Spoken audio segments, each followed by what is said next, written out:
Olá, amigos de Carta Capital, sejam bem-vindos a mais um programa Fechamento. O meu nome é Rodrigo Martins, eu sou um dos editores da revista Carta Capital e hoje eu estou na companhia de André Barrocal, direto de Brasília. Seja bem-vindo, André.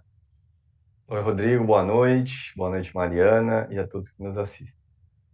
Barrocal que está em luto por não haver jogo da Copa, né?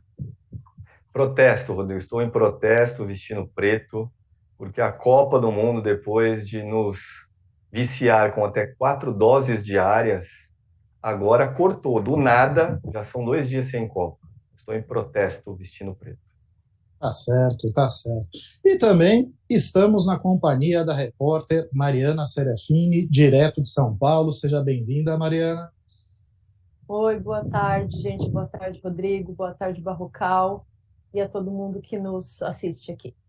Inclusive, antes de entrarmos no ar, estávamos discutindo se o que os atletas da seleção brasileira, junto com o Ronaldo Fenômeno, comeram, se era uma chuleta ou uma bisteca bovina.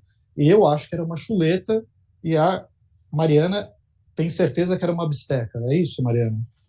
Porque filha de gaúcho, então de onde eu venho, chuleta chama bisteca. Não passava de um bistecão aquilo lá. Tenho absoluta certeza de que era uma chuleta. E não era um Tibone também, que é um nome completamente americanizado. Agora, Barrocal, eu imagino que aquela merda que eles botaram lá não tem, deve ter gosto o quê? De papel alumínio ou não? Rodrigo, acho, desconfio que jamais saberei. Tá certo, eu desconfio que eu também não. Aliás, faz tempo que eu tô sonhando, na verdade, é com um grande churrascão, né? O Lula prometeu aí a picanha e a cervejinha no fim de semana, mas ainda não assumiu, então a gente fica aqui na expectativa, né, de que o preço da carne baixe para que a gente possa realizar essa promessa de campanha, né? Aliás, amanhã, sexta-feira, o presidente Lula deve anunciar os seus primeiros ministros, né? E já tem alguns nomes que foram, enfim, que são mais ou menos certos, né? Um deles é o de Fernando Haddad na economia. Fala-se também em Flávio Dino no Ministério da Justiça e José Múcio Monteiro para o Ministério da Defesa. Tem mais alguém, Barrocal? Olha, Rodrigo, primeiro que o presidente eleito convocou a imprensa para uma entrevista às 10h15 da manhã de amanhã, na sede do governo de transição. Na última sexta-feira, ele fez a mesma coisa, conversou com a imprensa na chegada ao CCBB, a sede do governo de transição, e fez um anúncio ministerial, que no caso foi o anúncio de um não ministro, uma não ministra. Disse ele na oportunidade que Gleisi Hoffmann, presidente do PT, não seria ministra no governo dele, que era importante que ela continuasse à frente do partido. Então, especula-se que nessa manifestação de amanhã de manhã, Lula possa vir a anunciar ministros também. Mas é preciso esperar para saber se é esse o objetivo da entrevista, se é o de anunciar algum nome.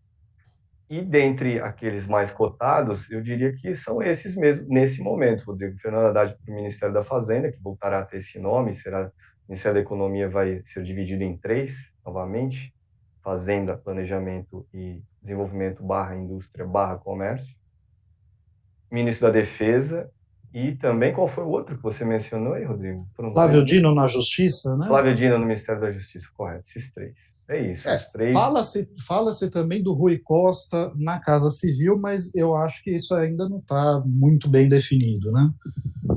Entendo, Rodrigo, que esse é o perfil mais adequado para ocupar a Casa Civil se Lula decidir que a Casa Civil terá alguém como Dilma Rousseff, que ocupou esse cargo no segundo governo Lula. Se for um ministério, esse da Casa Civil, com um perfil mais político, como no primeiro governo Lula, quando o chefe da Casa Civil era José Dirceu, talvez não vejamos Rui Costa. Mas ele é Rui Costa, governador da Bahia, ficará sem mandato a partir de janeiro, digamos que foi para o sacrifício nessa eleição, foi o estado, o da Bahia, que deu a maior diferença em números absolutos de votos entre Lula e Bolsonaro, foram 3.700.000 votos a favor de Lula, a mais do que Bolsonaro na Bahia. Então, Rui Costa é do PT também e, portanto, reúne um certo perfil, se encaixa na Casa Civil, se ela vier a ter um perfil do tipo Dilma Rousseff. Pois é, e eu sempre que ouço o nome desse ministeriável na defesa, o José Múcio, eu acabo lembrando, na verdade, de um personagem do Jô Soares, nos anos 80, né, que era o Múcio, era uma pessoa que justamente concordava com todos. Né? Se você falasse, olha, hoje o dia está quente, ele falaria, não, realmente está muito quente. Tal. Se na mesma hora chegasse alguém e falasse, nossa, que frio, ele falaria, realmente está um vento gelado, né? Concordava com os dois lados. E eu acho que o novo ministro vai precisar ter um pouquinho dessa habilidade com os militares, não? Sem dúvida, talvez seja o ministério mais delicado para Lula escolher quem chefiará, em razão de todas as diferenças, né, digamos assim, da corporação militares, e ele, Lula, e também a simpatia de muitos dos quartéis aí por Jair Bolsonaro. Os militares que desde o governo Michel Temer, isso é importante ressaltar também, viu, Rodrigo? Lembrar sempre aqui no programa. Os militares voltaram ao protagonismo político no Brasil, não foi com Bolsonaro, foi sim com Michel Temer. Reocuparam, por exemplo, ou melhor, ocuparam pela primeira vez o Ministério da Defesa, um cargo que tinha sido criado em 1999, justamente para que o comando dos militares fosse civil. Então, gradualmente, a partir do governo Temer, eles entraram na vida pública, e aí com Bolsonaro fizeram a festa, ocuparam mais de 7.000 cargos aí, em estimativas do Tribunal de Contas da União, conseguiram uma reforma da Previdência na Previdência dos outros, porque na deles foi muito melhor, veio inclusive com aumento de gratificações, de remunerações. Vamos ver aí. É, de fato, uma área delicada essa militar. Nós vimos, inclusive, nos últimos dias, a notícia que os atuais comandantes militares, comandantes do Exército, da Marinha e da Aeronáutica, gostariam de antecipar as suas próprias substituições para que essas substituições acontecessem ainda no governo Bolsonaro, e com isso Lula, digamos, ficaria, entre aspas, refém. Não teria nenhum chefe militar devedor de uma escolha em um governo Lula. Pois é, e eu comentei aqui essa semelhança, né, de nome do futuro ministro da Defesa com o personagem de Jô Soares, e a Mariana comentou comigo que não é a primeira vez que há algumas coincidências de nome com o cargo que era ocupado nas gestões petistas, né, Mariana? É uma piada essa, Rodrigo, porque na época da Dilma, eu não sei se vocês lembram, mas o ministro das Relações Exteriores durante um bom tempo foi o Patriota. Aí, o Antônio ministro Patriota. Antônio Patriota, o ministro do Turismo era o Gastão, que a gente sabe que precisa gastar dinheiro com turismo, e o ministro dos Transporte. transportes era o Passos. Então parece que os ministros foram escolhidos ali só se o sobrenome estivesse atendendo a agenda. Caso contrário, nada feito. Só se permitissem trocadilhos. Pois é. Para a alegria de nós da quinta série. Agora, voltando, já que falamos da quinta série, devemos também dizer que, embora nós já estejamos aí falando de ministros do governo Lula e tal, há quem acredite que Lula não tomará posse, né? Que o Exército, as Forças Armadas, de uma maneira geral, deve atender ao chamado, né, do povo que está acampado na frente dos quartéis para evitar essa desgraça. Né? E como estava demorando muito para o Exército tomar essa iniciativa, provavelmente eles acho que não vão querer estragar o churrasco do fim de semana, né? Ainda mais com essa moda da folhinha de ouro, né? Tal. Houve quem pedisse para todos os CACs se reunirem em Brasília para impedir a posse de Lula. Entre eles, o empresário Milton Baldin, é isso? É isso, Cacá? Milton Baldin é isso mesmo, que é sócio, né, de uma empresa de terraplanagem, portanto, um terraplanista, e que Mais acabou um trocadilho que a quinta série agradece. sendo preso por determinação do ministro Alexandre de Moraes. Aliás, Barrocal, você acha que essa prisão é mais um recado do ministro Alexandre de Moraes ou ele está disposto mesmo a colocar na cadeia todos os radicais bolsonaristas mais exaltados, os financiadores aí dessa turma? Olha, Rodrigo, não acredito em bravatas, não. Pelo contrário, nos últimos dias, o juiz Alexandre de Moraes tomou outras decisões duras. Ele baniu das redes sociais a deputada golpista Carla Zambelli e também afastou do cargo um prefeito do Mato Grosso, por entender que esse prefeito estava dando guarida a golpistas, a pessoas simpatizantes de Jair Bolsonaro que queriam aí que os militares tomassem, entre aspas, providências para salvar o país. Então, o juiz Alexandre de Moraes age de fato. Ele não tem sido um bravateiro, não.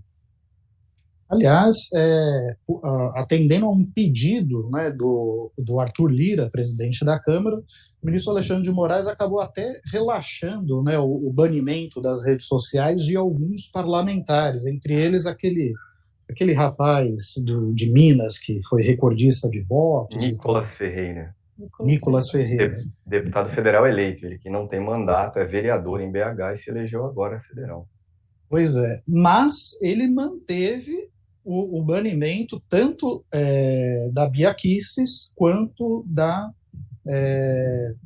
Me fugiu o nome agora. Carla A pistoleira. Isso, ela mesma. A deputada que costuma perseguir pessoas na rua, armada, intimidando e por aí vai. Né?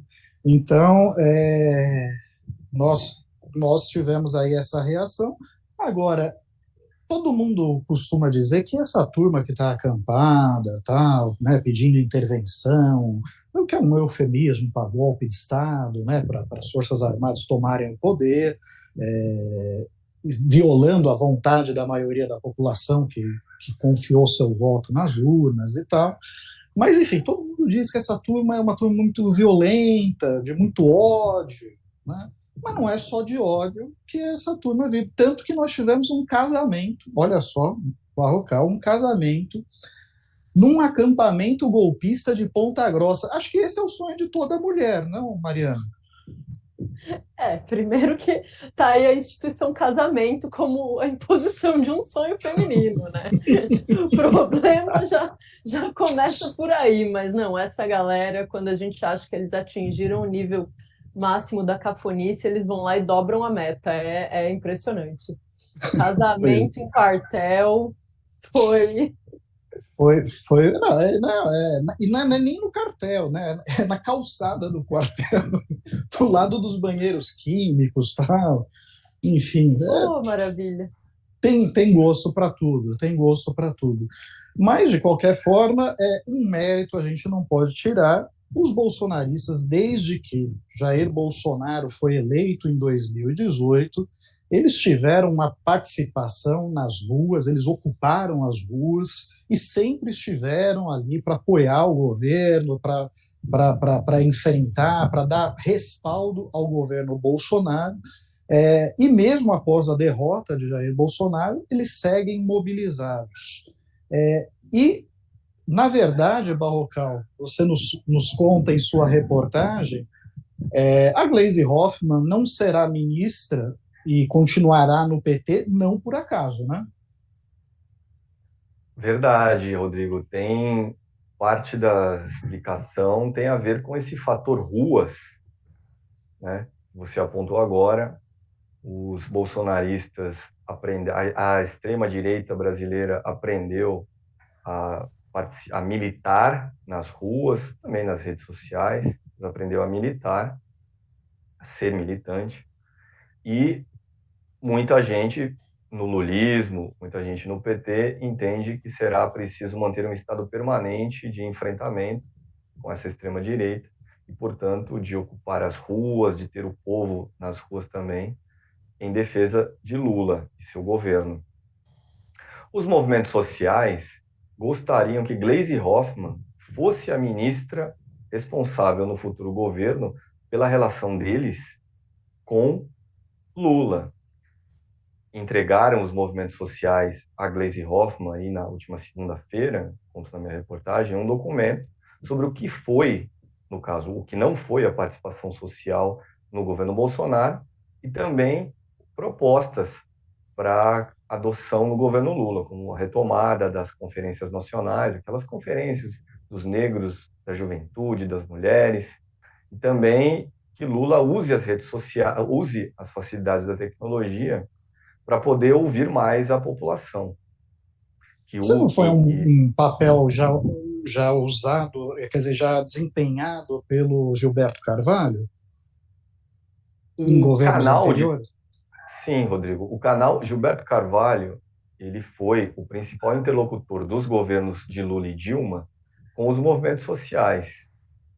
E ele, Gilberto Carvalho, tem agora, também mostra na minha reportagem, uma visão preocupada sobre o que vai ser o governo Lula. Ele defende esse estado permanente aí de mobilização social a favor do futuro presidente, defende que Lula converse uma vez por semana com representantes da população em geral, do povão, para explicar do ponto de vista dele, Lula, o que acontece no país, para, em resumo, para politizar as pessoas. E os movimentos sociais queriam agora, retomo o que eu dizia antes sobre Gleisi Hoffmann, queriam que ela, Gleisi Hoffmann, fosse esse Gilberto Carvalho no novo governo Lula. Mas o presidente eleito tem outros planos para Gleisi e anunciou, como eu até abordei aqui no início do programa, numa entrevista na sexta-feira da semana passada, que que ela, Gleisi, não será ministra. Lula quer que ela permaneça no comando do PT. E a explicação tem algumas razões para isso. O mandato dela à frente do partido termina no final do ano que vem. Não seria bom tirá-la de cena agora e abrir uma disputa interna no partido logo no primeiro ano de Lula na presidência, uma disputa interna pelo poder. E Lula espera que ela também consiga manter exatamente a interlocução com os movimentos sociais. Aqui uma observação curiosa. Se ao mesmo tempo os movimentos viam em Gleisi Hoffmann a interlocutora ideal para estar no governo em nome deles, como vai ficar sem Gleisi no governo a uma situação, por exemplo, em que os movimentos queiram pressionar Lula em favor de alguma decisão? Vão recorrer a ela vai verbalizar publicamente algum tipo de crítica ao governo? Situação delicada que se vê aí pela frente. Mas encerro por aqui, Rodrigo, não vou detalhar muito mais a minha reportagem, até para que as pessoas tenham aí curiosidade de ler esse texto. Sim, sim, vale muito a pena. Convido a todos a ler a edição impressa de Carta Capital, que chega às bancas, começa a circular nessa sexta-feira, já está nas bancas de todo o país no sábado, né? E os assinantes têm disponível no site da Carta Capital, já a partir de amanhã, todo o conteúdo estará disponível. A reportagem de capa ela é assinada pelo Carlos Drummond, que é o nosso editor de economia, que fala um pouco sobre a reconfiguração da Petrobras, né? Como se pretende fazer com que a Petrobras ocupe um papel relevante na economia, a serviço dos interesses nacionais, do povo, mas mais do que isso, um papel transformar a empresa numa grande empresa de energia e não só de combustíveis fósseis, né? Então, a expectativa é que a equipe de Lula possa investir aí, né, nesse campo, fazer com que a Petrobras retome os investimentos em energias renováveis, em novas tecnologias, energia eólica offshore, hidrogênio verde e outras iniciativas, né? Justamente porque, afinal de contas, o petróleo ele é um bem escasso e datado, né? Dentro do que? Uns 20, 30 anos, provavelmente os carros elétricos e outros dispositivos vão estar substituindo esses automóveis de combustível fóssil, né, Barrocal? Rodrigo, o futuro é esse. resta saber exatamente por quanto tempo vai levar para esse futuro chegar, para que o petróleo perca muito do valor que tem hoje. E a partir do governo Temer, a Petrobras foi desidratada. A Petrobras, ela ao longo dos governos do PT ganhou um gigantismo e também até uma oportunidade de atuar não só na extração de petróleo, mas também na produção de derivados, que no caso são a gasolina, o gás de cozinha, o óleo diesel, mas também de biocombustíveis, né? O biocombustível mesmo, agora me foge o nome que eu queria mencionar aqui. Mas a partir, então, do governo Temer, ela foi desidratada para se tornar progressivamente só uma empresa que tira petróleo da terra ou do fundo do mar e fazer a festa dos seus acionistas privados com um caminhão de lucros anuais. E essa realidade de uma Petrobras enxuta e ultra lucrativa, mas restrita à produção de petróleo, ficou muito evidente no governo Bolsonaro. O governo Lula pretende dar outro perfil para a empresa, e aí certamente nós vamos ver algum tipo de queda de braço desse novo governo com os acionistas privados, que em sua maioria são estrangeiros. Cerca de 40-45% das ações da Petrobras são vendidas hoje na Bolsa de Nova York. Vai ser uma guerra para essa pretensão lulista de dar ultracara para a Petrobras. Pois é. Lembrando que o Brasil ele é autossuficiente em petróleo cru, né, no óleo bruto extraído, no caso do Brasil, do fundo do mar, mas não é autossuficiente ainda em derivados de petróleo, como o Barrocal mencionou, que são esses diversos combustíveis derivados de petróleo. Caminhava para isso, porque os governos Lula e Dilma investiram na expansão das refinarias, mas esse projeto não só foi abortado, como, na verdade, várias dessas refinarias foram privatizadas. Uma delas, inclusive, vai ser entregue agora, no fim do ano, em Manaus, salvo engano, né? Então, evidentemente, quando eu falo que o plano é transformar a Petrobras em uma grande empresa de energia e não só petróleo, isso é paralelamente à exploração do petróleo, que ainda vai durar pelo menos 2 ou 3 décadas, e um dos objetivos também é esse, fazer com que a Petrobras volte a refinar, né, petróleo e produzir combustíveis para assegurar a autossuficiência do Brasil também em gasolina, diesel e outros derivados. Vale Uma reportagem. Rodrigo, Oi? perdão, que a Petrobras, antes de começarem esse processo de privatização das refinarias, o Brasil tinha capacidade de refino de 88% do combustível que a gente consome internamente. E tendo essa capacidade de refino, a gente tinha poder de compra para compensar esses 12% que faltavam. Mas nos últimos anos foram privatizadas 8 refinarias, foram entregues ao mercado privado, e uma delas, que era a nossa maior refinaria, Landulfo Alves, na Bahia, que foi privatizada também esse ano, que refinava 17% de tudo que a gente produz internamente. Então, nesses 5 anos de Temer e Bolsonaro, 6 que a gente retrocedeu 50, uma das coisas que a gente perdeu muito capacidade de fazer foi refinar petróleo, combustível bruto. A gente conseguia fazer isso antes. Exato. E não é por acaso, né, que o Brasil está com esse problema de importação de combustíveis, porque o mercado externo ele é dolarizado, né? Então, o preço que você está pagando da gasolina, do diesel, na bomba do posto de combustível, na verdade, ele reflete as oscilações do mercado internacional, né? Não era assim antes, e há também uma grande dúvida sobre qual será a política de preços da Petrobras sob a gestão petista, ou seja, se Lula vai ou não modificar essa política de preços, né, sair dessa armadilha, né, que deixa o Brasil vulnerável aos choques de petróleo, né, às variações do preço dos derivados de petróleo no mundo,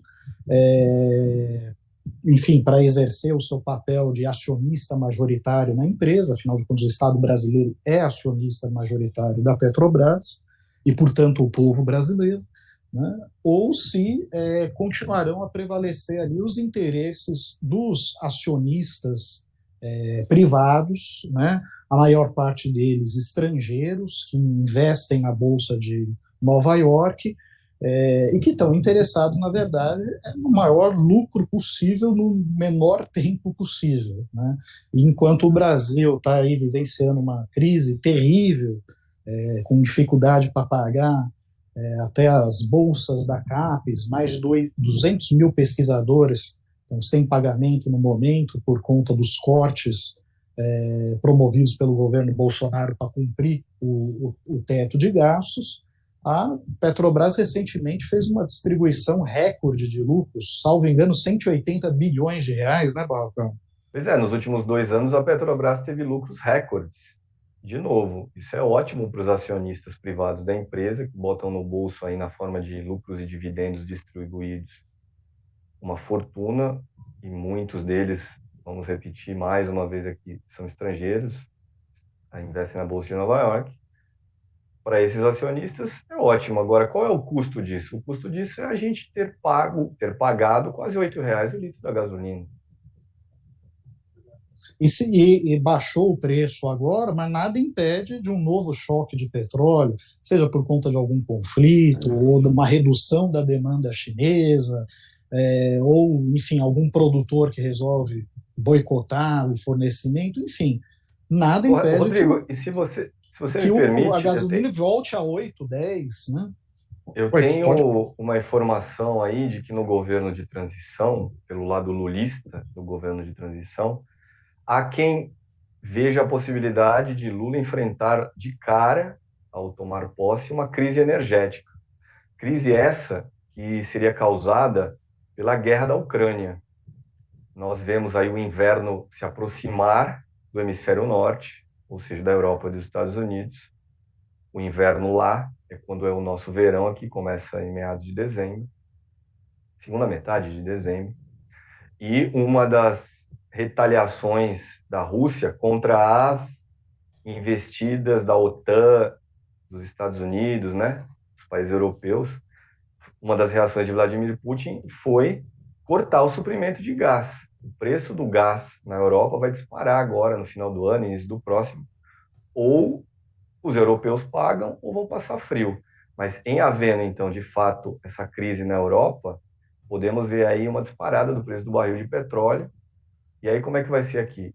Estará posta à prova essa dúvida que você disse que existe, Rodrigo, sobre se o governo Lula manterá ou não a atual política de preço da Petrobras, e eu me arrisco a cravar que não manterá. Lula disse várias vezes ao longo da campanha que vai alterar. A dúvida é o que ficará no lugar dessa política de preço. Qual será a nova política de preço? Haverá um atrelamento mínimo aos preços internacionais? Pois é. E sem sair ainda da nossa agenda nacional, ontem o Senado aprovou em 2 turnos de votação a PEC da transição, que autorizou aí um gasto extra de 175 bilhões de reais pelo governo Lula nos próximos 2 anos para financiar o Bolsa Família e outros programas sociais.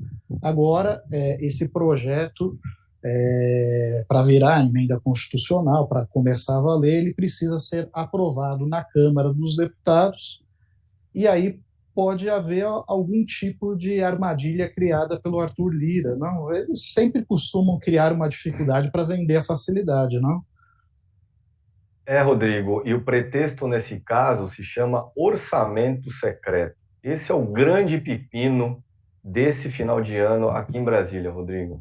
Ontem, o Supremo Tribunal Federal começou a julgar 4 ações movidas por 4 partidos diferentes contra o orçamento secreto.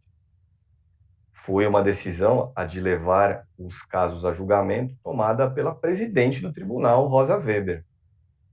Ela, que tinha tomado posse do cargo de presidente da corte em setembro, distribuído todos os processos dos quais cuidava para os colegas, isso é uma praxe no Supremo, presidente da corte não cuida de casos, ele só pauta julgamentos, mas ela, Rosa Weber, tinha feito questão de manter sob sua batuta 3 processos. Um deles era o orçamento secreto. Isso era um sinal de que ela queria colocar isso em votação. E provavelmente colocar logo, porque no ano que vem ela completará 75 anos, terá de se aposentar compulsoriamente do Supremo Tribunal Federal. Mas quando se fala de orçamento secreto, se fala de Arthur Lira, o deputado bolsonarizado que comanda a Câmara, é o instrumento de poder que ele tem para cooptar deputados e aí fazer negócios e também dificultar a vida do governo para conseguir fazer mais negócios. Se o Supremo vier a derrubar este orçamento secreto, Arthur Lira presumivelmente ficará uma fera. A gente já viu no noticiário ameaças veladas, justamente no sentido de dificultar a aprovação na semana que vem, por parte dos deputados, dessa proposta que vai garantir que o governo Lula consiga bancar o Bolsa Família de R$ 600 no ano que vem. Essa proposta que passou facilmente no Senado em 2 votações ontem, e agora vai para a Câmara. Pois é, e o Leandro Carlos Dias me corrige, diz que não é a PEC da Bolsa Família, é a PEC da gastança, a PEC fura-teto. Eu imagino que o Leandro deva ser algum grande investidor da Bolsa de Valores, ou comprou títulos da dívida pública, né? Porque, afinal de contas, ele está verbalizando aí né, a voz do mercado financeiro. Só eles têm interesse, de fato, né, que o Brasil se mantenha preso a essa agenda do teto de gastos, né?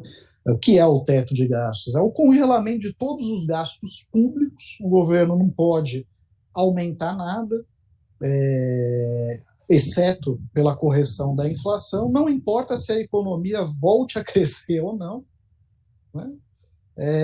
E impede, inclusive, a adoção de políticas anticíclicas na economia que fazer a economia crescer. Quando você injeta dinheiro no Bolsa Família, por exemplo, há vários estudos que comprovam que isso retorna para a economia, movimenta a economia. Tem, inclusive, um estudo do Marcelo Neri, que presidiu o IPEA, que mostra que para cada real investido no Bolsa Família, retorna 1,80 na economia, né? Isso movimenta a economia local e também volta em termos de arrecadação. O problema é que assim, a turma sempre olha nessa visão fiscalista restrita, né? Sempre olha na ponta dos gastos e nunca na ponta da arrecadação. Mas é possível aumentar a arrecadação. Se você estimula a economia, ela volta a crescer, você aumenta a arrecadação.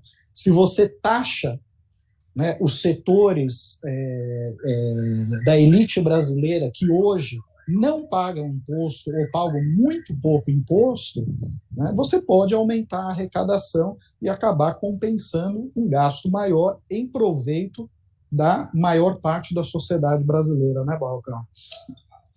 E 3 observações aqui que eu faço, Rodrigo, adicionalmente.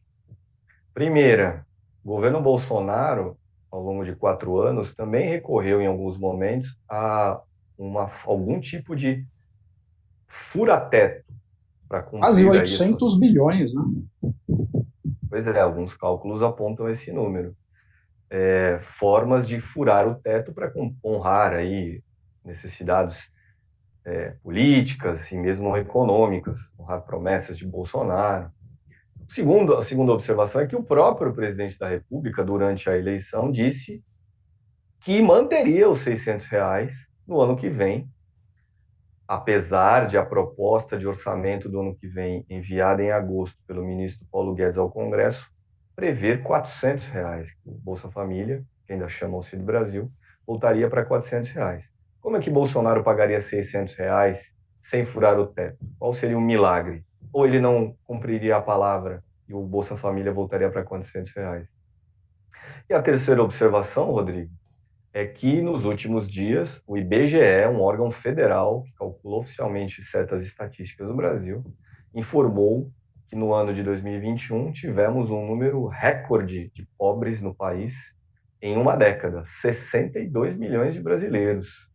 62 milhões de brasileiros na pobreza no fim de 2021. E isso representa quase 30% da população brasileira. Eu, inclusive, essa semana eu conversei com a ex-ministra Tereza Campelo, e ela estava comentando justamente assim sobre o absurdo que é a reação do mercado nesse sentido, né? É um absurdo gastar acima do teto, mas não é um absurdo cortar a bolsa de pesquisador da CAPES. 200 mil pesquisadores estão sem receber bolsa, e não é bolsa na babesca, não. Né? Um estudante de mestrado ganha em torno de R$ 1.500. Um estudante de doutorado, um pesquisador de doutorado, ganha em torno de R$ 2.200. Isso, pelo menos, eram os valores pagos pelo CNPq. Acho que talvez a CAPES pague um pouquinho mais, ou um pouquinho menos. Aí o mercado acha normal. Você viu o mercado reagir diante desse colapso nas contas públicas, Mariana? Alguma reação, algum abalo no dólar, na bolsa de valores, porque o Bolsonaro não está honrando os compromissos, os contratos na educação? Não, e é surreal que o teto ele foi instalado em 2017, 2018, foi no governo Temer. Já não era uma proposta razoável você manter congelados os investimentos num país durante 20 anos. E aí agora tentar manter um teto que já foi furado várias vezes depois de uma pandemia, em uma situação de guerra internacional como a gente vive, é uma completa irresponsabilidade. Porque a gente não está tratando da realidade de 2018, 2017 e pior, está recebendo de volta um país em frangalhos. Não é só na educação, onde agora aconteceram os gastos, os cortes no pagamento de bolsas, é um desinvestimento em muitas áreas, na saúde, na educação, desenvolvimento social. Então, o teto realmente é algo que precisa ser revisto de uma forma geral. Não dá para ficar todo ano a gente tentando manobrar, fazer um puxadinho no teto. O teto não está funcionando. E o mercado, a gente sempre tem que pensar em quem que é o mercado, né? Quando a gente fala que o mercado não gostou, quem que é essa turma? O que é o mercado? Porque ficar encarando educação, saúde, desenvolvimento humano como gasto e não como investimento é uma completa irresponsabilidade. Ou a gente espera que o país avance. Hoje eu conversei com a Priscila Cruz, que é a coordenadora do Todos pela Educação, e a gente estava conversando sobre os desafios da educação para o próximo período e o quanto o Brasil vai ficar na vanguarda do atraso para sempre, vai ficar sendo passado para trás por outros países porque a gente simplesmente não investe em ciência e tecnologia, não dá condições para as nossas crianças e para os nossos jovens se desenvolverem suas capacidades. E aí a gente fica aqui preocupado com o que o mercado está pensando. Pô, a gente tem realmente um país em frangalhos para ser reconstruído, sabe? O mercado que sossegue e os ricos que paguem impostos. Pois é. A Simone Michelin, ou Michelin, diz: o salário dos professores universitários está congelado desde 2018. Na verdade, assim, a crise das universidades, ela acabou, de uma certa forma, sendo camuflada pela pandemia, né? Porque durante quase 2 anos as aulas foram feitas de forma remota, né? O que permitiu que as universidades não entrassem em colapso graças à economia, né, em despesas de água, luz e por aí vai. Mas houve casos de universidades, a exemplo da UFRJ, no Rio de Janeiro, né, uma das mais prestigiadas universidades federais do país, ela retardar a volta das aulas presenciais, não por uma questão de preocupação com o vírus, mas sim por uma preocupação com o aumento da conta de luz, porque não teria condição de pagar conta de luz, conta de água, serviço de vigilância, serviço de manutenção. Isso é uma vergonha. Isso é uma vergonha. O mercado acha normal.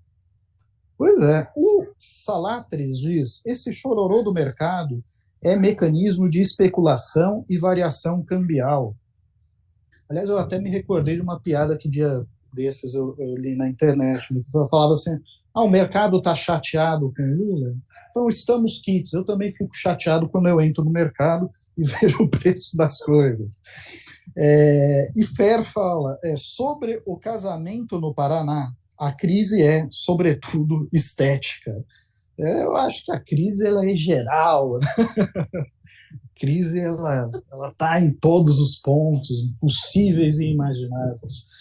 Mas antes de ir para a pauta internacional, que também está quente essa semana, nós tivemos a condenação da ex-presidente da Argentina e atual vice de Alberto Fernandes, Cristina Kirchner, a 6 anos de prisão, num processo movido contra ela, ela é acusada de corrupção, mas que tem feições lavajatistas, e tivemos também uma tentativa de golpe, um contragolpe no Peru.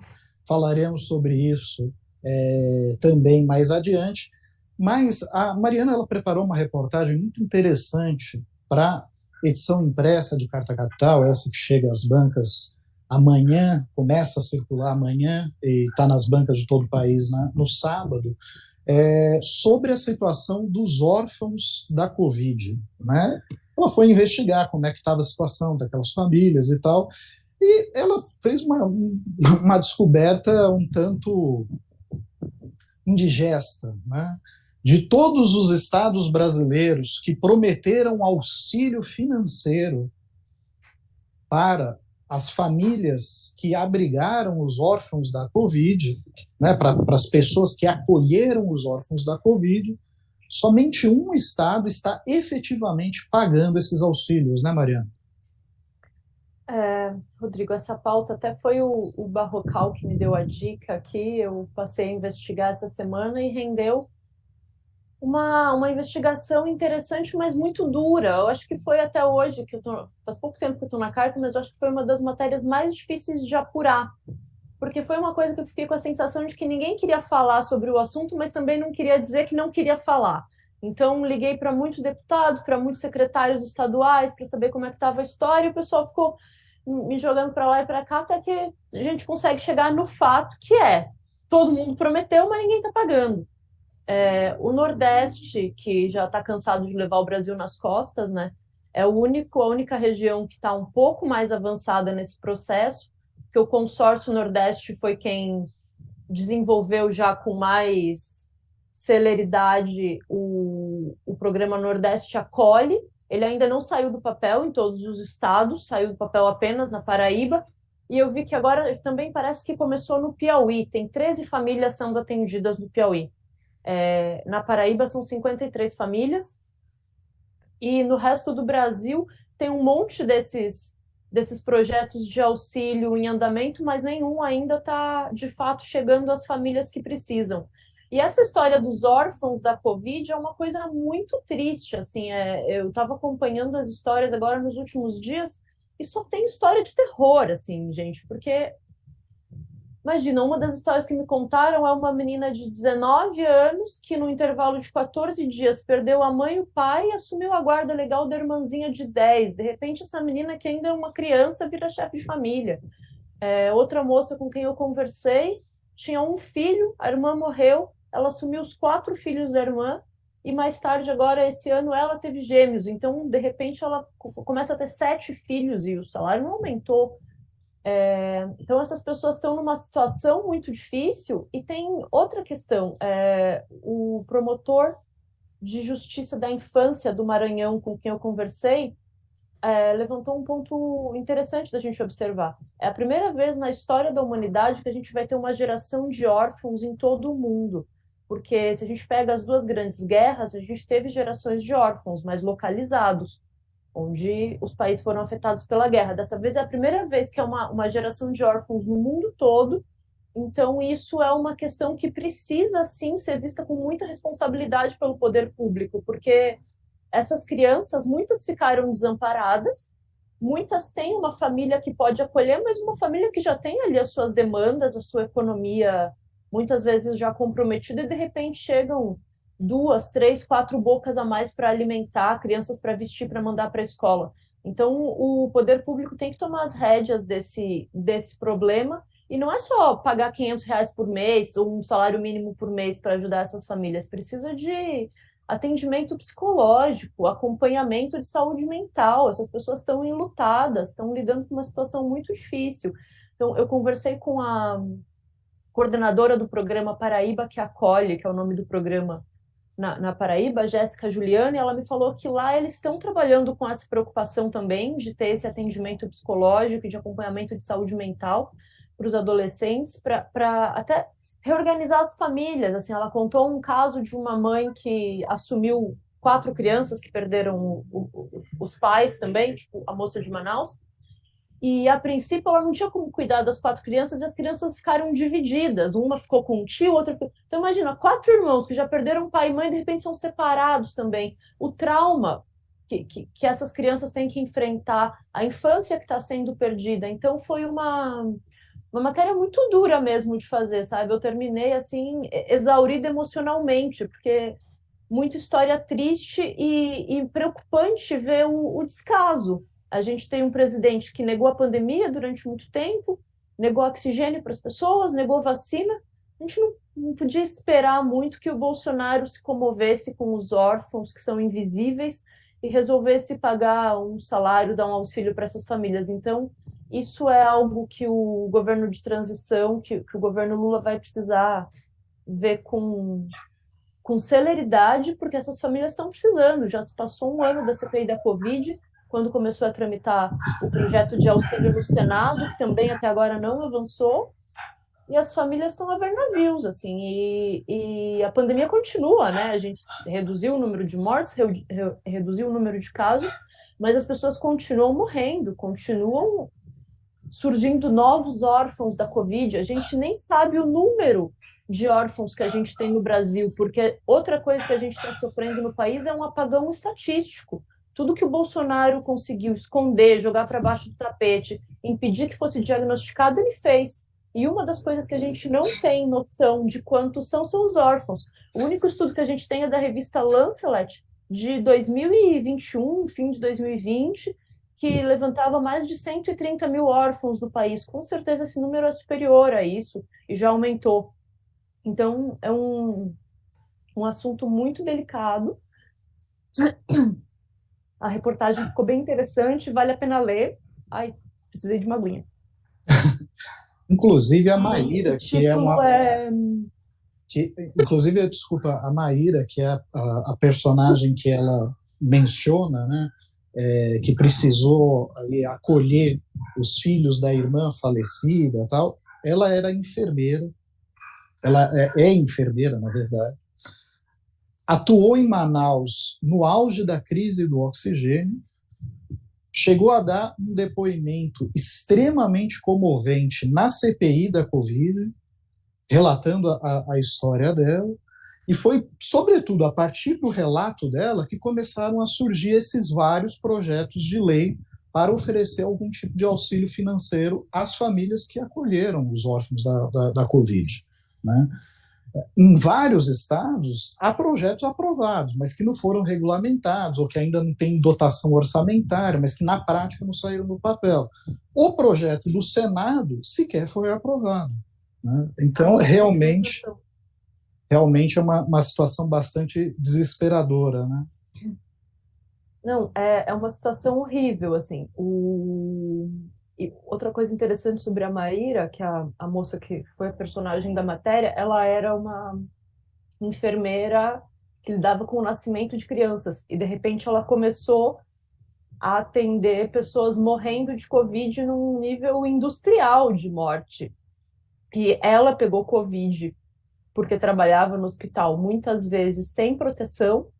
Ela tem esse peso, que foi ela que levou Covid para dentro de casa. A irmã dela foi infectada pelo vírus e alguns dias depois veio a falecer, e inclusive a própria Maíra cuidou da irmã no leito de morte. Então é isso, não tem uma história que seja mais ou menos razoável, assim, tudo é história de terror, e o pior é que a gente sabe que muitas dessas histórias não precisariam ter tido esse desfecho tão trágico se a gente tivesse tido responsabilidade política no auge da Covid. Pois é. E essas histórias de terror a gente tem, inclusive, nos comentários aqui do nosso chat. A Valdirene Toder diz: não gosto nem de ouvir falar de Covid. Quase morri, perdi marido, primos, primas, tios, tias, amigos, conhecidos, etc. E até hoje sofro as sequelas há mais de 2 anos. Essa é a realidade, infelizmente, de muitos brasileiros. Não tem nem o que. Eu não sei nem como dimensionar a sua dor, Valdir, sinceramente. Sinceramente.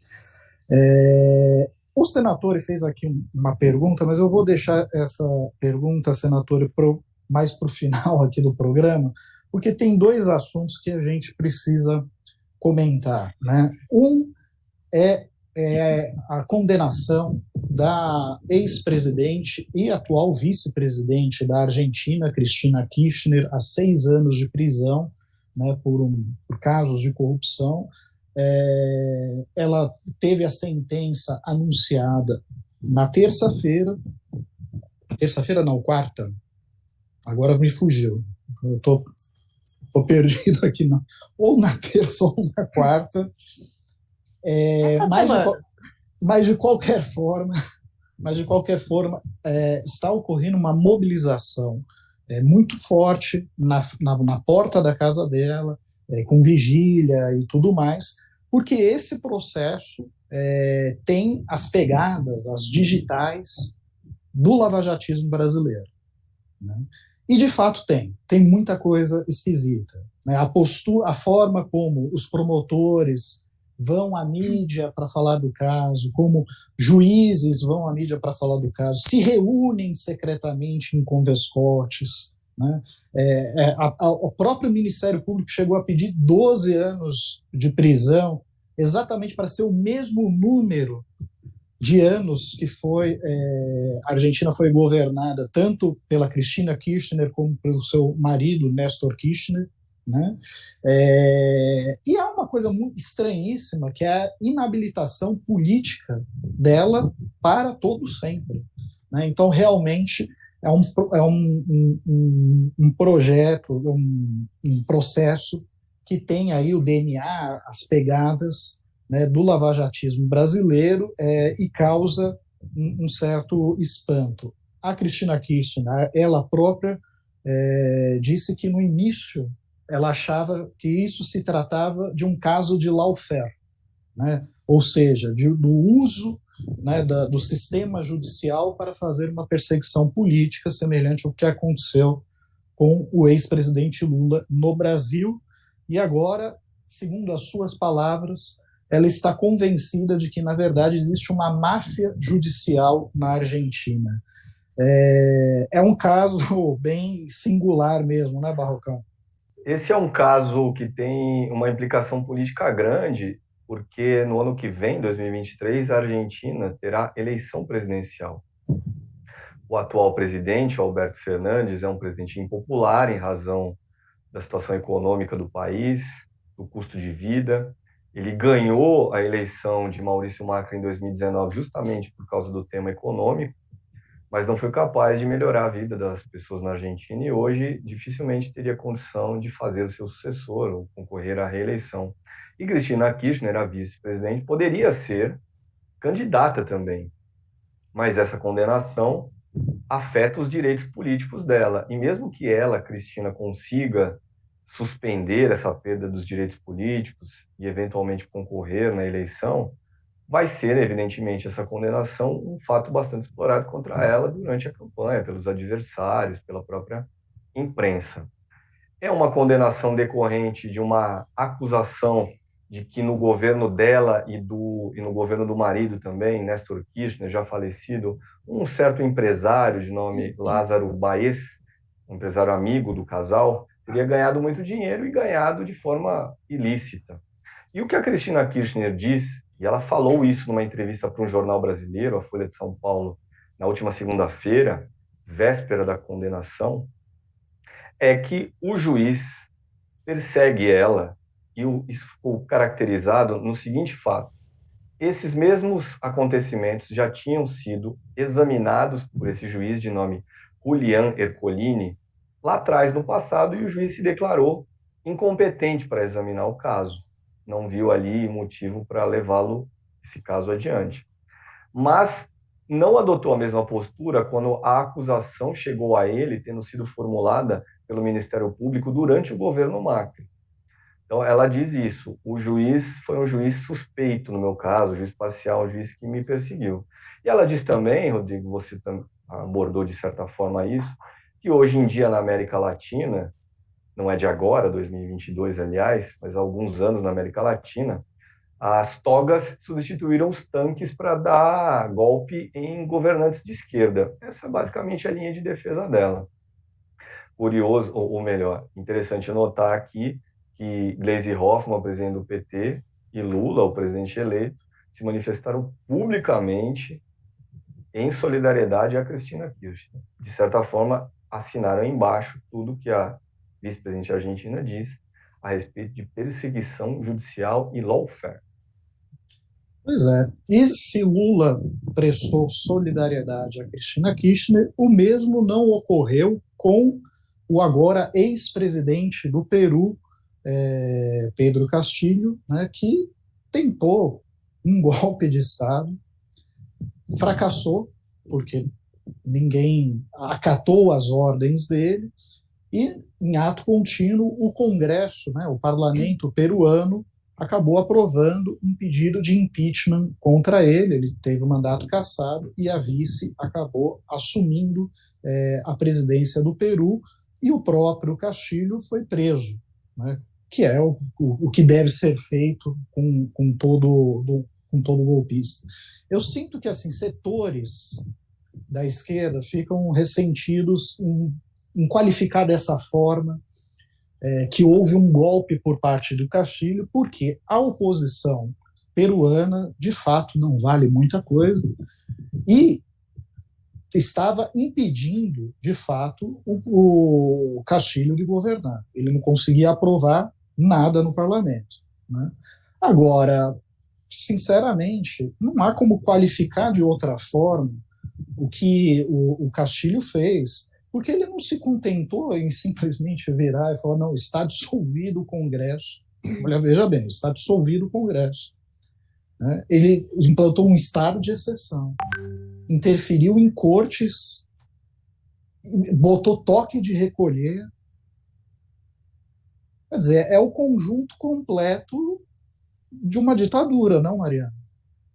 O Peru é um país interessante de observar na América Latina porque tem muita crise política nesse sentido, né? Nos últimos anos, nenhum presidente terminou o mandato. O último presidente a terminar o mandato, acho que foi o Ollanta Depois, o país entrou numa crise e muitos presidentes ou foram depostos ou pediram ou renunciaram. E o Castillo, ele já assumiu com uma postura um pouco estranha, né? Ele é essa esquerda conservadora, parecida talvez com o López Obrador, presidente do México, que também é essa esquerda conservadora. Outro presidente de extrema direita que dissolveu o Congresso e implantou uma ditadura, teve sucesso no Peru nos anos 90, foi o Fujimori, né? Que hoje está preso. Foi condenado, foi o único presidente do país que foi condenado por crime de lesa humanidade. Fujimori que conseguiu esterilizar à força mais de 500 mil mulheres indígenas para impedir o nascimento de crianças indígenas, para reduzir o nascimento de crianças indígenas, para embranquecer o Peru. Então ele está preso até hoje por esse crime e por ter sido um ditador. E o que o Castillo tentou fazer essa semana, sem dúvida nenhuma, foi um golpe. No Twitter, na internet, a gente tem a expressão de passar pano, né? Então a esquerda não pode ficar passando pano porque é um cara do campo da esquerda, do campo progressista. O que ele tentou fazer foi realmente um golpe de Estado. Aliás, assim, por curiosidade, ele acabou sendo preso na mesma instalação militar do Fujimori, e também, outra incrível coincidência, Pedro Castillo venceu as eleições presidenciais derrotando no segundo turno a candidata Keiko Fujimori, que é filha, né, de Fujimori pai, Alberto Fujimori, né, que está preso. Uma eleição acirrada. A Keiko não aceitou o resultado, né, tentou tumultuar, tentou impedir a posse de Pedro Castilho. Volto a repetir, a oposição peruana tem 1000 pecados, 1000 defeitos, né? Mas, insisto, dissolver o Congresso, interferir nas cortes, decretar toque de recolher, eu acho que, neste caso, Pedro Castilho se excedeu em muito, né? E ficou meio que impossível sair em sua defesa. Acho que não foi à toa que o presidente Lula chamou o impeachment dele de um ato constitucional, né, Barrocão? Rodrigo, dois comentários sobre essa postura de Lula. A primeira é que, diante do que é o Brasil de Bolsonaro, do que foram as eleições brasileiras, não havia muito espaço para Lula adotar uma postura diferente. Aqui se falou muito, né? Aliás, a gente ainda vive um espectro de quem sabe algum militar mais aí sem juízo possa vir a fazer algo, bolsonaristas também, algo que tumultue a posse de Lula. Então existe esse contexto brasileiro que espreme a avaliação e a manifestação de Lula. Mas tem um outro aspecto que eu acho que é até mais interessante de observar para entender essa postura do presidente eleito. E quem assumiu no lugar de Pedro Castilho foi a vice-presidente, Dina Boluarte é o nome dela, que pertence ao mesmo partido de esquerda do Pedro Castilho. Então, supõe-se, não foi uma troca de Dilma Rousseff por Michel Temer, foi uma troca dentro do mesmo campo político. A nova presidente do Peru é uma mulher de esquerda.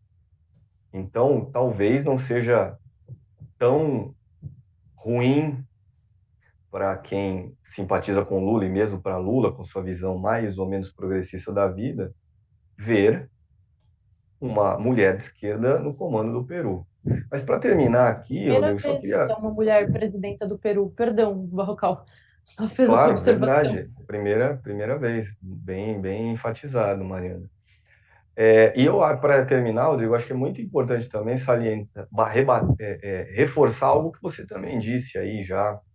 A eleição vencida por Pedro Castilho no ano passado, ela foi em abril de 2021, foi uma eleição duríssima, ela foi mais apertada que aqui no Brasil. Ele ganhou lá por 45 mil votos de diferença. Se aqui Lula ganhou de Bolsonaro por 50,9% a 49,1%, lá Pedro Castilho ganhou de 50,1% a 49,9% de Keiko Fujimori. E o grupo político de Keiko Fujimori, que é o direitismo peruano, é majoritário dentro do Congresso, domina o Congresso. Pedro Castilho teve, desde a sua posse, muita dificuldade de governar o país por causa da resistência do Congresso.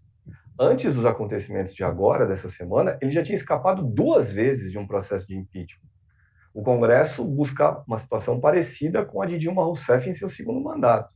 O Congresso buscou qualquer motivo que fosse, aqui no Brasil foi uma pedalada fiscal, para tirar Pedro Castilho do poder. Eu não quero dizer com isso que os fatos que levaram à acusação final contra ele por parte da Procuradoria-Geral da República de lá tenham sido fatos equivalentes a uma pedalada fiscal. A acusação é de que Pedro Castilho e sua família lideram uma quadrilha que frauda as licitações públicas e ganha dinheiro. E foi contra esse impeachment que ele se rebelou e dissolveu o Congresso, e a consequência foi ele acabou preso e, de fato, afastado. E termino aqui, de fato, Rodrigo, acho que dizendo o seguinte: talvez ele tenha imaginado que teria apoio popular nessa sua decisão de dissolver o Congresso.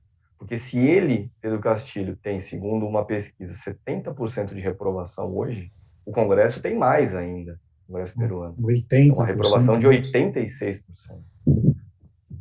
Pois é. Pois Uma é, não, figura e o interessante. Peru. Oi, pode falar, Uma Mariana. figura interessante do Peru que é legal a gente ficar de olho é a Verônica Vizcaia, que ficou como terceira força política nas últimas eleições, onde o Pedro Castilho foi eleito.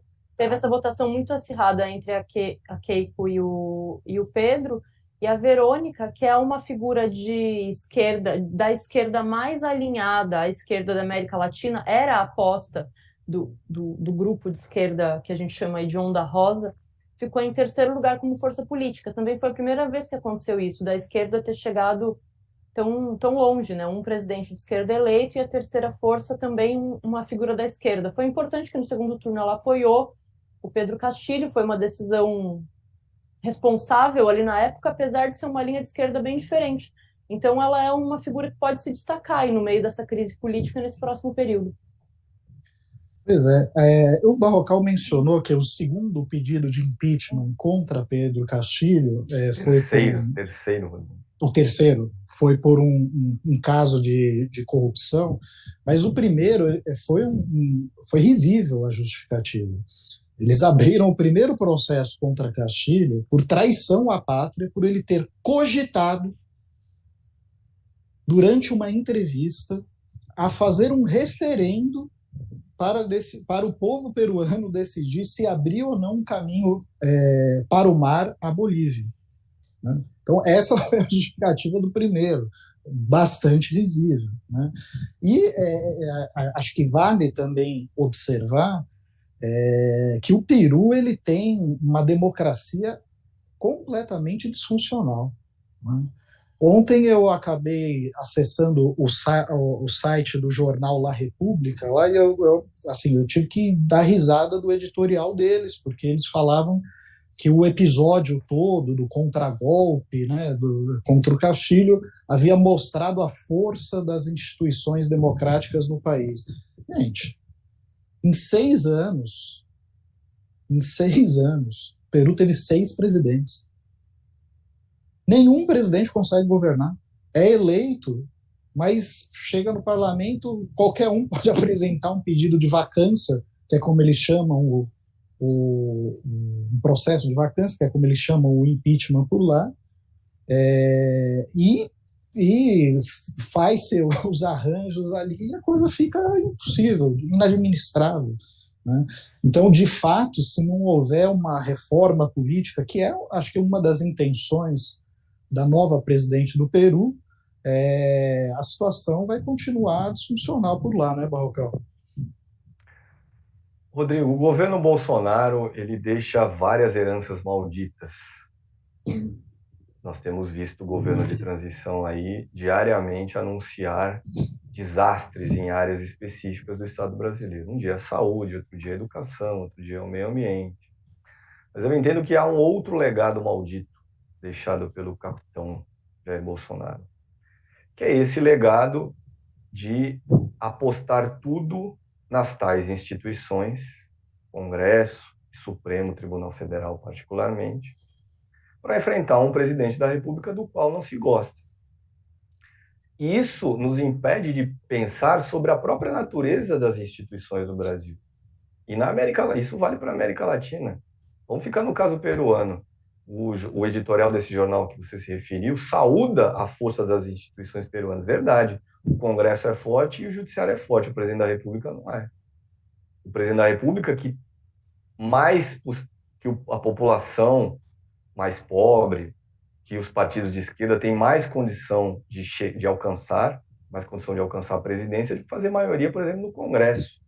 Aqui no Brasil, Lula foi eleito, mas o presidente da Câmara, Arthur Lira, disse várias vezes ao longo da campanha que o Congresso continuaria de centro-direita e reformista.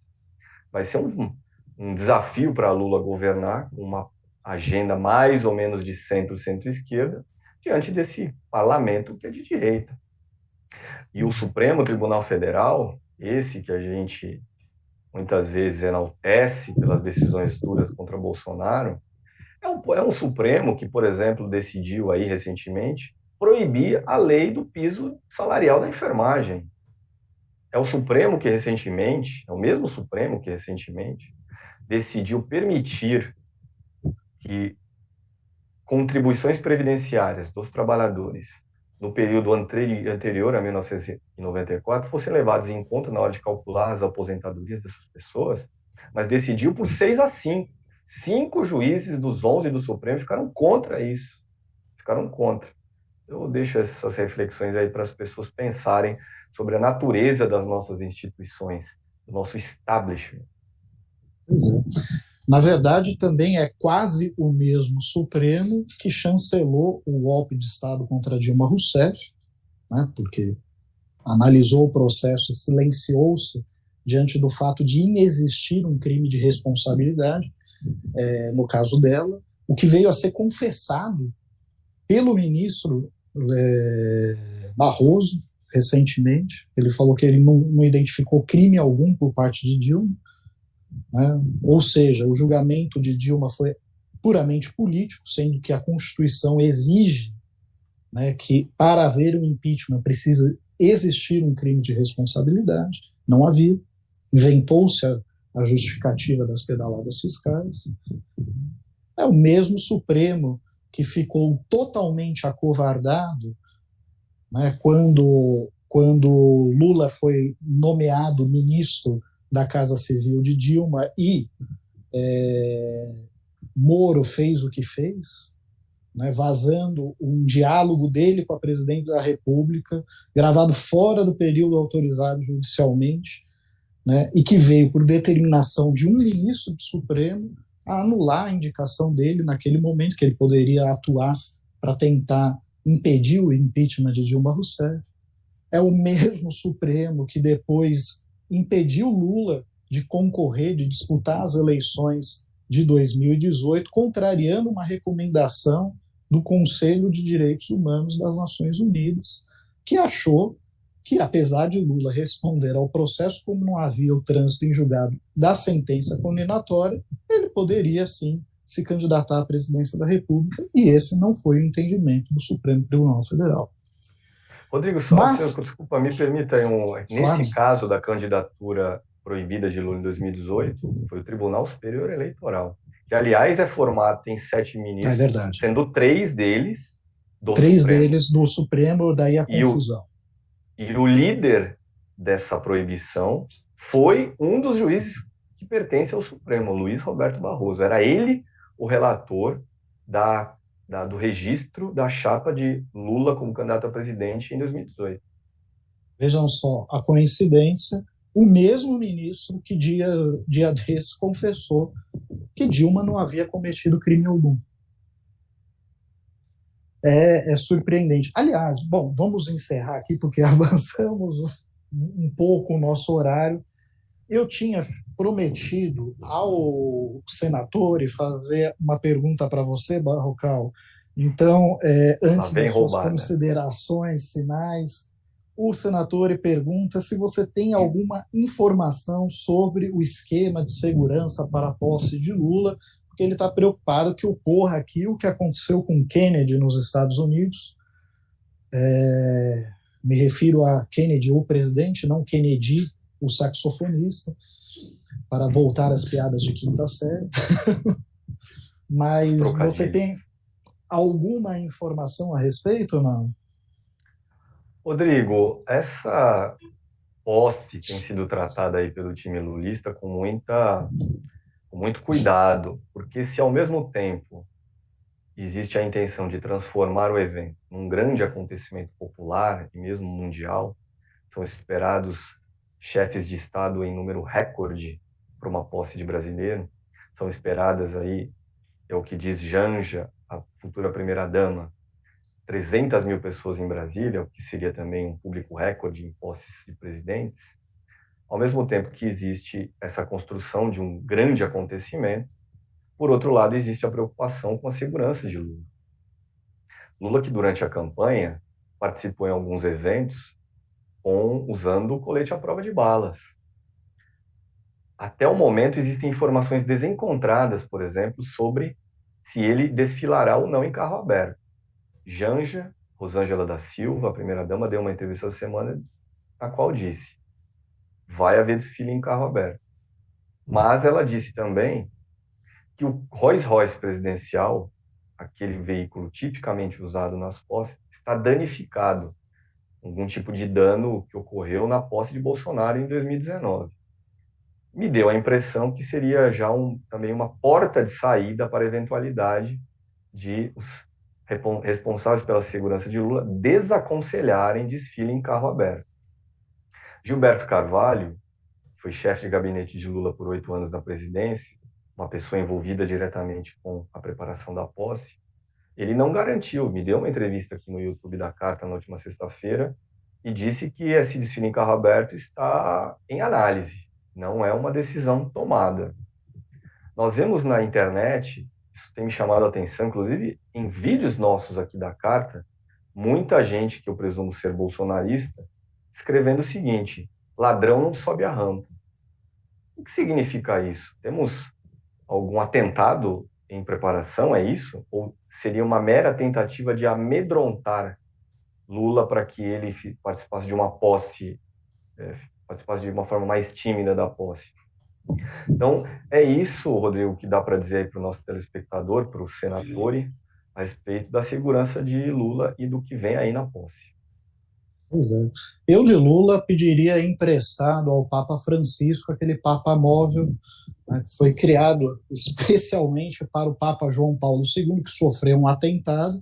Então, toda vez que ele ia para um compromisso né, aberto ao público, mesmo no exterior, eles levavam aquele Papa móvel à prova de balas para evitar a repetição de um atentado contra ele, João Paulo II, e acabou aí virando uma referência aí de uma segurança extra quando se há dúvidas, né, sobre a possibilidade de ocorrer ou não uma tentativa do tipo.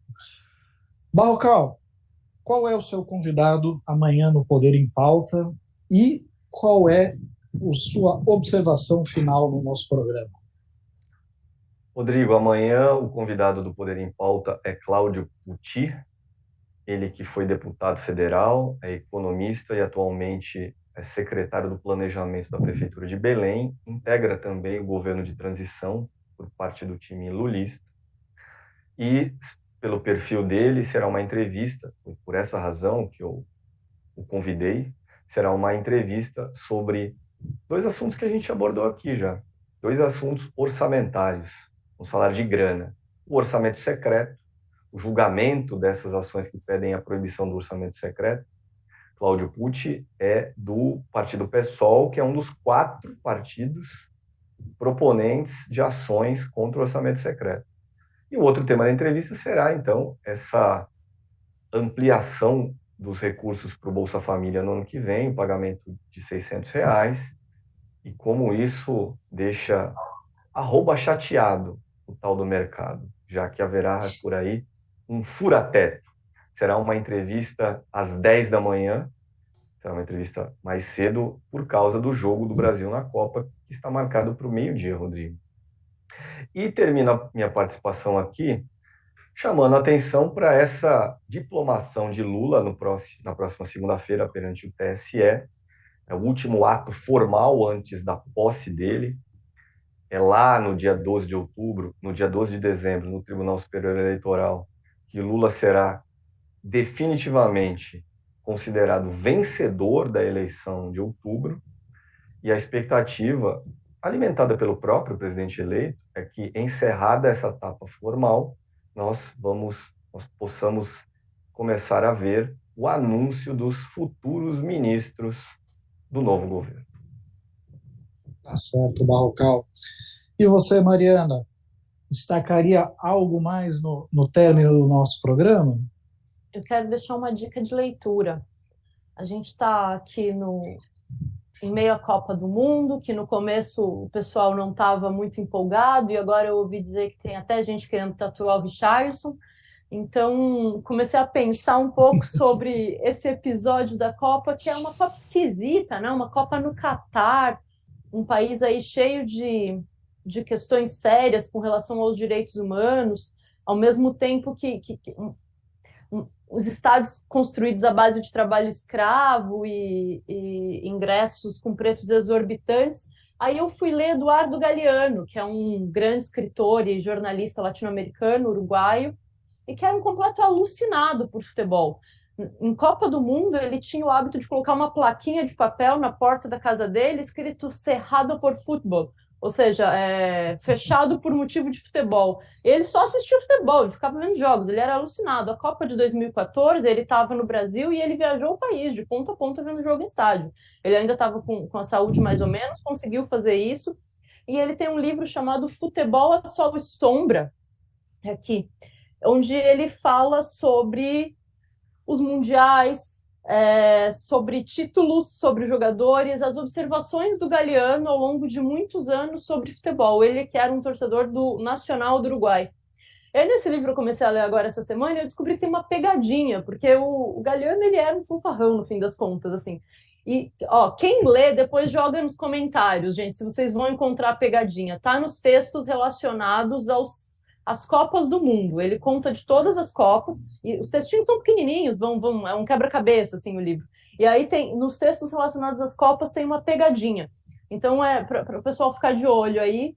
E o Galeano sempre ajuda a gente a entender a conjuntura, o momento histórico que a gente está vivendo com muita leveza. Deixo essa dica e faço uma observação sobre o que aconteceu essa semana passada, que foi a eliminação da Espanha pelo Marrocos, e o Marrocos agora que vai entrar em campo de novo. A Copa é esse momento onde não importa se é um país muito rico, um país muito pobre, são 11 contra 11, e é sempre um negócio muito passional, né? Mas a gente acaba trazendo questões geopolíticas e questões históricas para o debate.